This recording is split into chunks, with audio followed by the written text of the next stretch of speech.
Hello, अस्सलाम वालेकुम। मैं प्रोफेसर शमीम अहमद अपने यूट्यूब चैनल पर आप लोगों से मुखातिब हूँ। आज की बात में मैं बात करूँगा जिस पर कई बार पहले भी बोल चुका हूँ, AIMIM या OIC और दूसरी तरफ जो सो कॉल्ड सेकुलर पार्टीज हैं, रीजनल पार्टीज वो, और बीजेपी। इस वक्त अभी भी मैंने कुछ दिन पहले वीडियो बनाया है, लेकिन रोज़ाना नए नए डेवलपमेंट हो रहे हैं, तरह तरह के वीडियोज़ आ रहे हैं। मुस्लिम इस वक्त बड़ी बुरी तरह से बटा हुआ है, बटा हुआ तो हमेशा ही रहा। तो ये बात तो कभी आप करिए ही नहीं कि मुस्लिम should unite, they will never unite. उसकी वजह है कि यूनाइट तभी हो सकते हैं जब आप वेल इंटेंशनड हो। वो हम नहीं हैं। हम में वो सब बुराई हैं जो हम दूसरों में पाते हैं। आप दूसरों से अलग नहीं हैं। आप बेईमान भी हैं, आप चोर भी हैं, आप रेपिस्ट भी हैं, आप डकैती भी हैं, आप माफिया भी हैं। सब कुछ गुण हम में हैं। We are all in one. तो इसलिए ये तो भूल जाइए कि कभी मुसलमान एक प्लेटफॉर्म पे आएगा। इंडिया में तो क्या, पूरी दुनिया में वो एक प्लेटफॉर्म पे नहीं आ पा रहा।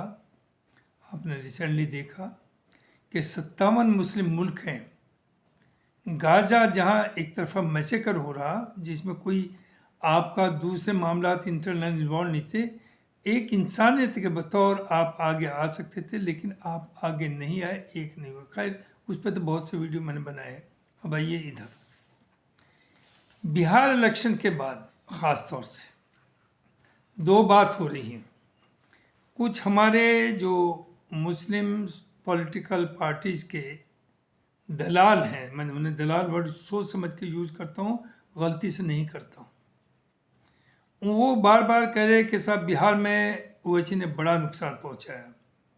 मैंने पहले भी कहा, ओवैसी ने 24 सीट्स के ऊपर कैंडिडेट खड़े किए और 5 जीती। Total 243 seats. तो इसका मतलब 219 सीट तो आपके लिए खाली थी, उस पर तो ओवैसी नहीं थे। उस पर आपने क्या किया? तो जस्ट टू मिसलीड, एक गंदा माहौल ओवैसी के खिलाफ क्रिएट करने का ये मुसलमान दलाल कोशिश कर रहा है कि ओवैसी ने बिहार में बड़ा नुकसान किया। अरे ओवैसी ने बुरा नहीं किया, आपने अपना बुरा हाल किया। दो जो पहले कहा, दोनों फैक्टर्स हैं। बेईमानी भी हुई होगी जो कहा जा रहा है वोटर लिस्ट में, दिस एंड दैट, लेकिन आपकी अपनी कमियां भी हैं, उसे आप सोचिए। आप कहते हैं हमारा कोई लीडर नहीं, आप कहते हैं हम यूनाइटेड नहीं, और आप सबसे ज़्यादा करप्ट हैं, खुदगर्ज हैं, बेईमान हैं, और सिर्फ अपने और अपने ख़ानदान के बारे में सोचते हैं। आप कम्युनिटी के बारे में सोचते ही नहीं। अब यूपी में इलेक्शन आने का तैयारी हो रही है। बीजेपी भी बड़ी हिम्मत से काम कर रही है, जो कर सकती है वो कर रही है। और बिहार में भी आप देख रहे हैं, जो इलेक्शन के बाद लिंचिंग भी हो गई है, और चीफ मिनिस्टर साहब से जो कभी उम्मीद ही नहीं करते थे लोग, उन्होंने वो कर दिया। हिजाब का मामला अगर जिस तरह से पब्लिक में आ रहा है, उसमें लोगों में बड़ा गुस्सा है, बड़ी नाराज़गी है। चूँकि उनसे ये उम्मीद नहीं की जा सकती। वो वैसे कह सकते हैं, बेटी मुंह देख खोल लो अपना, चूँकि हम आपकी आइडेंटिटी, आपका चेहरा देखना चाहेंगे या मिलाना चाहेंगे, जो फ़ोटो आपने फॉर्म सबमिट किया, ऐसे हो सकता था। लेकिन the way he has done it, और उसके ऊपर जो सेंट्रल मिनिस्टर्स के या स्टेट मिनिस्टर्स के जो कमेंट आए हैं कि साहब वो हिजाब भी तो टच किया है, कुछ और तो टच नहीं किया। अगर कुछ और कर देते, ज़रा इमेजिन करिए, एक मिनिस्टर इस तरह की लैंग्वेज मुस्कुरा के कह रहा है कि हिजाब भी तो टच किया, कुछ और तो नहीं टच किया। किस हद तक आप जाएंगे? और ये जो हमारा दलाल है, ये सिर्फ दलाली में लगा है। वो कह रहा सारा बर्बादगी ओवैसी की वजह से आई है। यानी अगर आपके घर में रेप हो जाए, डकैती हो जाए, मर्डर हो जाए, आपकी बिल्डिंग बुलडोज हो जाए, उस पर आप प्रोटेस्ट करें और उसकी बात ओवैसी साहब का है, तो ये कम्युनलिज्म है। दूसरा आपका है कि साहब उसके आने से पोलराइजेशन हो जाता है। चलिए एग्रीड हो जाता है, लेकिन जब मुसलमान कैंडिडेट कहीं से खड़ा होता है, उससे जो उस कंस्टिट्यूएंसी में पोलराइजेशन होता है वो उतना ओवैसी की वजह से नहीं होता जितना इसकी वजह से होता है। चूँकि ये है तो सो कॉल्ड सेकुलर पार्टीज का कैंडिडेट, चाहे वो समाजवादी का हो, चाहे वो आरजेडी का हो, चाहे वो बीएसपी से हो या किसी और पार्टी से हो। लेकिन जब वोट मांगता है वो मुसलमानों से तो कहता है भाई को वोट दो। जब वो कहता है भाई को वोट दो, जबकि भाई को का कोई मतलब बनता ही नहीं, चूँकि आप भाई का रिप्रेजेंटेटिव बन के नहीं जाते असेंबली या पार्लियामेंट में, आप अपनी पार्टी के रिप्रेजेंटेटिव बन के जाते हैं और अपनी पार्टी की बात करते हैं। लेकिन आप तो कहते भाई, तो जब आप भाई के नाम पे वोट मांगते हैं तो पोलराइजेशन दूसरी तरफ होता है। तो अगर आपको पोलराइजेशन से बचना ही है और आप चाहते पोलराइजेशन ना हो, अव्वल में तो ऑलरेडी इतना हो चुका है कि और की ज़रूरत ही नहीं बीजेपी को। लेकिन अगर आप कहते हैं कि इसकी वजह से होता है तो सारे मुसलमान ये तय कर लें, इनके ऊपर कोई आफत नहीं आ जाएगी कि कम से कम 2027 और 29 और आने वाले इलेक्शंस में कोई मुसलमान कैंडिडेट खड़ा ही ना हो, और वो अच्छा जो बेहतर कैंडिडेट हो उसे सपोर्ट करें। पोलराइजेशन नहीं होगा। पोलराइजेशन की जड़ आप हैं, वो ऐसी नहीं है। और आप पोलराइज भी करते हैं। आप फॉर एग्जांपल यूपी में असेंबली में अराउंड 100 सीट्स ऐसी हैं जहाँ 30 से 65% मुसलमान हैं, और उस पर 90% सीट्स के ऊपर बीजेपी जीतती है। क्यों? कि आप बेईमान हैं, आप खुदगर्ज हैं, आप करप्ट हैं, आप पैसा लेकर के हर पार्टी से एक मुसलमान खड़ा होता है और वोट बढ़ता है, और आप कहते हैं एक प्लेटफॉर्म पे आए, और पोलराइजेशन भी होता है। लिहाजा जहां आपके कैंडिडेट्स आने चाहिए वहां भी बीजेपी जीतती है। तो अगर वाकई, वैसे तो मेरा तो ये कहना है कि वी शुड नॉट से कि बीजेपी हराओ, ये आपने ठेका नहीं लिया, ना आपके बस का है। लेकिन आप चूँकि माउथ पीस हैं उन so called political, so called secular parties के, जिनके आप गुलामी करते हैं, जिनके हाथ आप कौम को बेचते हैं और पैसा लेकर के अपना फ़ायदा करते हैं, तो आप ये छोड़ दें कि बीजेपी हराओ। लेकिन अगर आपको यही कौम को और दबाना है, डराना है कि बीजेपी आ जाएगी वरना हमें वोट दो, वरना बीजेपी तो आ गई, 14 से स्टेट में भी है, 17 से और हिंदुस्तान में भी है, यानी कितने स्टेट, तो और क्या आ जाएगी? किससे डरा रहे हो? अरे वो तो पिटाई हो ही रही है, और पिटाई सिर्फ जो मुसलमान की हरकत है उसी की वजह से हो रही है। बीजेपी को क्यों मारना पड़ रहा आपको? चूँकि हिंदू वोट को एक जगह लाना है और उन्हें बताना कि हम ही इन्हें सुधार सकते हैं, और यही जिम्मेदार है हमें पावर में आने से रोकने के लिए। चूँकि आप आगे आगे नाचना शुरू कर देते हैं, आपका तो हाल ही है। तो मेरी राय यह है कि अगर मुसलमान वाकई ईमानदारी के साथ ये सोचता है कि साहब हमारे साथ जुल्म हो रहा है और कम्युनल पार्टी एनडीए पावर में ना आए, ये सोकाल इंडियन गठबंधन का ये अपोजिशन जो है सोकाल ये लोग आए, हालांकि ये आएंगे नहीं, ये भी याद रखिए, ऐसा होने जा नहीं रहा। लेकिन फिर भी कम से कम 27 में पूरे यूपी में और 29 में पार्लियामेंट में कोई मुसलमान कैंडिडेट खड़ा ही ना हो। चूँकि पोलराइजेशन की जड़ ओवैसी नहीं आप हैं। ओवैसी अगर जीतता है, उसके कैंडिडेट आते हैं, तो अपनी कम्युनिटी की बात भी करता है, वो डाउन ट्रोडन की भी बात करता है, वो SC ST की भी बात करता है, वो कमज़ोर लोगों की बात करता है। और अगर आप जीतते हैं ये दलाल, तो ये सिर्फ अपनी बात करते हैं, अपनी पार्टी की बात करते हैं। और हिंदुस्तान में ना कोई सेकुलर है, ना कोई कम्युनल है, नोबडी सोशलिस्ट। ये जो अपने को राष्ट्रवादी पार्टी कहेंगे, हमें अपने को सेकुलर पार्टी कहेंगे, ये सब धोखा है, कोई नहीं है। तो मुसलमान को अगर सर्वाइव करना है तो 2 काम करें। एक तो ये बीजेपी हराओ का नारा छोड़े। नंबर 2, इलेक्शन में कम से कम 27-28 में कोई भी मुसलमान कैंडिडेट खड़ा ना हो, और उसके बाद जो बेस्ट कैंडिडेट हो उसे आप वोट दीजिए। ये नहीं कि कांग्रेस को दीजिए या समाजवादी को दीजिए या फलां, जो भी पार्टी का कैंडिडेट, जो भी बेस्ट आपके यहाँ हो।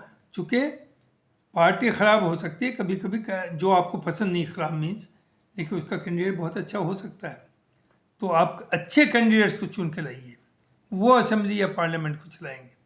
आप डकैत और चोरों को अगर पार्टी के नाम पर जिताएंगे तो वो डकैती और चोरी ही करेंगे, उससे भला नहीं होने वाला, ना मुल्क का होने वाला, ना कौम का होने वाला, ना उस पार्टी का होने वाला।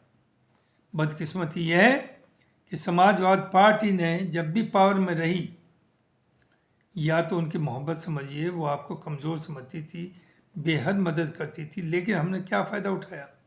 हमने उनके ज़माने में गुंडागर्दी की, समाजवादी पार्टी की भी सच पूछे तो नुकसान किया आपने। वो तो समझते हैं वोट। इस वक्त ये सोचा जा रहा समाजवादी पार्टी में, डर ये है कि अगर मुसलमान को टिकट ना दिया तो हो सकता है ये बीएचपी में चल जाए। तो आई कैन से, जो मैं भी चारों तरफ देखता हूँ, कि बीएचपी में तो आसानी से मुसलमान का वोट नहीं जाएगा, क्योंकि BHP stand fully exposed. B party आप ओवैसी को कहते हैं, लेकिन बी पार्टी मायावती है। मायावती की मजबूरी है, उस पर इतने करप्शन केसेस हैं कि 2 दिन टीवी के ऊपर आएगा, चौथे दिन उसे अंदर कर सकते हैं और ज़िंदगी भर वो छूटेगी नहीं।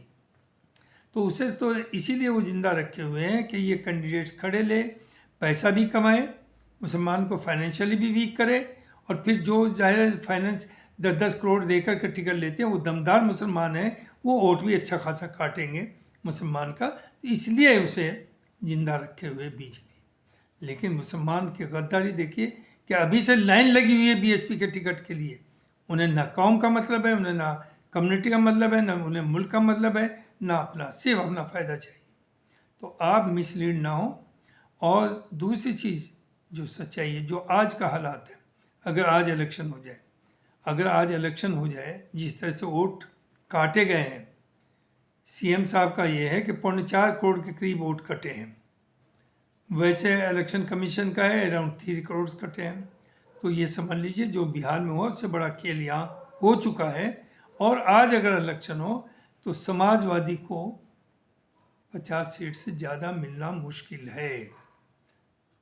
आप उस तरह नाचना छोड़ दिए, जैसे तेजस्वी अपने को ऑलरेडी ये समझ के चल रहे थे कि मैं तो सीएम हो ही गया, एरोगेंस भी शुरू हो गई थी उनमें। तो वही है समाजवादी को, अगर वाकई आप सीरियस हैं तो अभी से कैंडिडेट्स भी तय कर दीजिए, लोगों से कहिए वो जाकर के काम करें, और मुसलमान को आप टिकट ना दें। हम देखते हैं ये क्या करेंगे। जाए बीएसपी में, दें बीजेपी को, इनकी हैसियत पता चल जाएगी नहीं ये क्या है। ये सिर्फ दलाल हैं जो आपको ब्लैकमेल करते हैं पार्टी को। और वैसे अखिलेश जी ये भी सोच के चलिए कि बाद में आपके ऊपर जिम्मेदारी आती है। वैसे तो हुकूमत आपकी बनने नहीं जा रही, अगर बन जाती है तो आप अच्छे काम करिए, आप इन क्रिमिनल्स और गुंडों के दबाव मत आइए। जो आप 12 से 17 में रहे, आपकी मजबूरी थी, आप उस सोच के नहीं है कि इन लोगों को प्रमोट करें, लेकिन चूंकि एक चला आ रहा था और जो पार्टी में भर्ती हुई है वो ज़्यादातर अच्छे भी लोग हैं, वो बहुत कम हैं, बहुत कम, और उनकी बहुत ज़्यादा से भी नहीं। तो आप अपने पार्टी प्रेसिडेंट्स जो भी है चेंजेस लाइए, अच्छे लोगों को आगे बढ़ाइए, और वर्कर से कहिए दिन और रात काम करें, और एक माहौल बनाएं, और मुसलमानों से कहिए कि आप काम करें लेकिन टिकट का ख्वाब ना देखें, इलेक्शन ना लड़ें, चूँकि पोलराइजेशन ओवैसी नहीं करता। ये आपके मुसलमान कैंडिडेट जो खड़े होते हैं इनसे ज़्यादा पोलराइजेशन होता है। रहा ओवैसी का, Owaisi the voice of Muslims, आप अलायंस करें या ना करें, उसे करेंगे आप फ़ायदे में रहेंगे, नहीं करेंगे तो मरता क्या नहीं करता, वो 100 से ज़्यादा कैंडिडेट खड़ा करेगा, 200 कैंडिडेट खड़ा करेगा। और अगर खुदा न खास्ता उसकी अलायंस बीएसपी से हो गई या रावण से हो गई, भीम आर्मी, तो फिर तो आपका सत्यानाश हो जाएगा। तो आप ओवैसी को हल्के में ना लें, और इन दलालों के चक्कर में ना पड़े जो आपसे बार बार कहते हैं कि ओवैसी जो बी टीम नहीं है। ये हम भी जानते हैं कि इनडायरेक्टली बीजेपी को फ़ायदा होता है अगर उसका कैंडिडेट खड़ा होता है और वो हारता है। लेकिन जो मैंने कहा 30 से 65% वोट है 100 सीट्स के ऊपर। तो अगर वो दलितों का कुछ उसे मदद मिली, भीम आर्मी की मिली, तो कम से कम 40-50 सीट ये लोग मिलकर के ले जाएंगे और आपको 25-30 सीट पर ले आएंगे। बिहार में आपने देख लिया कि आरजेडी की 25 सीट, कांग्रेस की 6 सीट, एमआईएम की 5 सीट। और ये दलाल बार बार कहता है ओवैसी की वजह से हार गए, शर्म नहीं आती इन्हें। ओवैसी की वजह से हार गए आप? ओवैसी तो 24 पे लड़ा, 119 पे तो 219 पे तो आप लड़े ना। तो मुझे ये कहना था। बहुत बहुत शुक्रिया, थैंक यू वेरी मच।